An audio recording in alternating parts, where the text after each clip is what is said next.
उद्योग भारती के दोनों के तत्वाधान में आज के इस कार्यक्रम में मेरे साथ मंच पर यहाँ पर उपस्थित समाज को, देश की अन्य बहनों को, भाइयों को एक दिशा देने वाली, आत्मिक बल की शिक्षा देने वाली, आत्मसंतोष की करने वाली हमारी बहन राधा दीदी जी यहाँ पर उपस्थित हैं, जिनके पवित्र उद्बोधन से हम सब लोगों को हमेशा मार्गदर्शन प्राप्त होता है।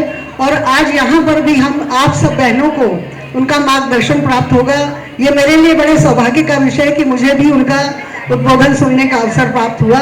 और वैसे कई बार आपको सुनने का अवसर मिला, लेकिन सारी बहनें उनका इस अवसर का लाभ उठाएंगी, इसके लिए मैं उनको विशेष रूप से बहुत बहुत धन्यवाद देती हूँ। और मेरे साथ यहाँ पर बैठी नम्रता दीदी, नम्रता भाभी, नम्रता दीदी या मेरी जो भी माने, हम लोगों का एक दूसरे के साथ शुरू से बहन का नाता और सखी का नाता रहा है, और मंच भी हम लोगों ने हमेशा एक साथ साझा किए हैं। जिस भी कार्यक्रम में जाना होता है एक साथ जाने का अवसर प्राप्त होता है। आज भी यहाँ पर भी एक साथ है, आगे आने वाले कार्यक्रमों में भी हम दोनों एक साथ वहाँ पर जाने वाले हैं। और राखी जी जो इसकी प्रेसिडेंट हैं यहाँ पर उपस्थित हैं, और इनर व्हील क्लब की रितु जी यहाँ पर उपस्थित हैं। सामने बहुत सारी बहनें जिनके नाम कुछ के मालूम है, कुछ के नहीं, इसलिए सबको समाहित करते हुए सारी प्यारी प्यारी बहनें, जैसा कि अभी एक भाई साहब यहाँ से बोल रहे थे कि बहनें बहुत सुंदर ड्रेस में आई हैं और बहुत अच्छी ज्वेलरी पहन कर आई हैं। तो बहनों की ये हमेशा से वीकनेस रही है कि गोल्ड की तो गोल्ड के लिए हमेशा आकर्षित रहती हैं। और आज इस क्लब में यहाँ पर उनको एक ऐसा विषय मिला जिसके माध्यम से वो अपने आप को सशक्त भी कर सकती हैं और अपने शौक को भी पूरा कर सकती है। तो बहनों की जो दो शौक होते हैं, एक अपने आप को सशक्त करना, और महिला सशक्तिकरण का कार्यक्रम है, और महिला सशक्तिकरण की बात ना की जाए तो मुझे लगता है कि गलत होगा। तो हम सब लोग यहाँ पर सबसे पहले तो उन बहनों को मैं बधाई देना चाहूँगी जो राधा दीदी के माध्यम से 80 गाँवों में जो कार्यक्रम चल रहा है, जिन बहनों को आज यहाँ पर सम्मानित किया गया है, उन बहनों को बहुत बहुत बधाई देना चाहूँगी कि उन्होंने शहर में नहीं, उन गाँव में जहाँ तक महिलाओं की पहुँच नहीं होती है वहाँ पर पहुँचकर उस कार्यक्रम को आगे बढ़ाने का प्रयास किया है, जो आदरणीय प्रधानमंत्री जी का एक सपना है हमारे देश को विश्व गुरु बनाने का। और नारियां जहां पर सशक्त होती हैं, अगर नारी सशक्त होगी हमारे देश की, तो निश्चित रूप से हमारा देश भी सशक्त होगा, क्योंकि नारी ही ऐसी शक्ति है जो अपने देश को, अपने घर को सशक्त करती है, समाज को सशक्त करती है और अपने देश को सशक्त करने का काम करती है।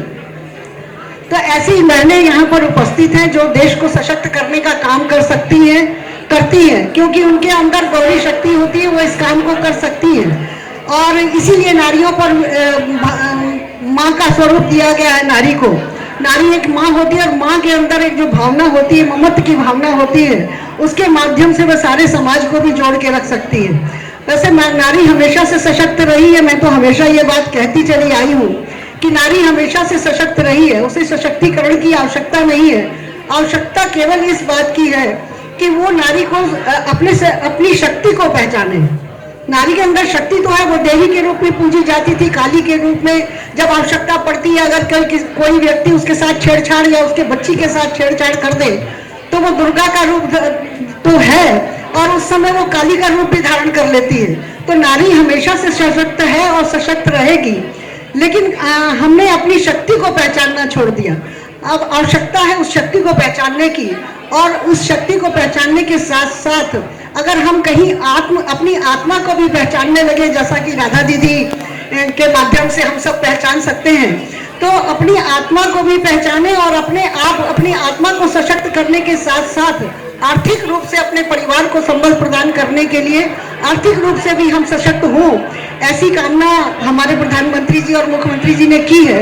और उसकी प्रतिपूर्ति राधा दीदी के माध्यम से जो 80 गाँवों में उन्होंने कार्यक्रम चलाया, उसके माध्यम से वो वहाँ तक पहुँचने का काम कर रही है। मैं उन बहनों को बहुत बहुत बधाई देना चाहूँगी जो वॉलंटियर के रूप में वहाँ जाकर काम कर रही हैं और इस सशक्तिकरण वर्ष में उसको आगे बढ़ाने का प्रयास कर रही हैं। नारियाँ हमेशा से दोहरी भूमिका निभाती आई है। मैं हमेशा अपने मेरे जब भी आपने बहुत मेरे काल में अपने मेरे वक्तव्य सुने होंगे, उसमें मैंने हमेशा से ये कहा कि नारी जो है वो दोहरी भूमिका निभाती है। वो घर का काम भी कर सकती है, बाहर का काम भी कर सकती है, तो दोनों कार्य एक साथ कर सकती है। इसलिए उन दोनों के उनके अंदर वो शक्ति है, उस शक्ति को पहचाने और दोनों कार्य करते हुए बखूबी अपने घर को, अपने समाज को, और सबसे बड़ा काम उनका जो है वो अपने बच्चों का अच्छे संस्कार देकर, अपने देश का अच्छा नागरिक बनाकर उनको अपने समाज में विकसित कर सकती है। धन्यवाद। आज के दिन मैं आप सबको बहुत बहुत बधाई देती हूँ। धन्यवाद। जय हिंद, जय भारत। धन्यवाद। पिताजी भाषण पढ़ा चुकी हैं, तो मैं हार्दिक उनका स्वागत, अभिनंदन, वंदन करती हूँ और बहुत बहुत स्वागत है आपका। आज इस वुमेन एम्पावरमेंट के कार्यक्रम में हमारे बीच में सारे महानुभूतियां नारियां इकट्ठी हैं। तो वो कहते हैं ना कि एक नारी सब पर भारी, एक नहीं, वो तो है हर दिन सम्मान की अधिकारी। तो कोमल है, कमजोरी नहीं है, शक्ति का नाम ही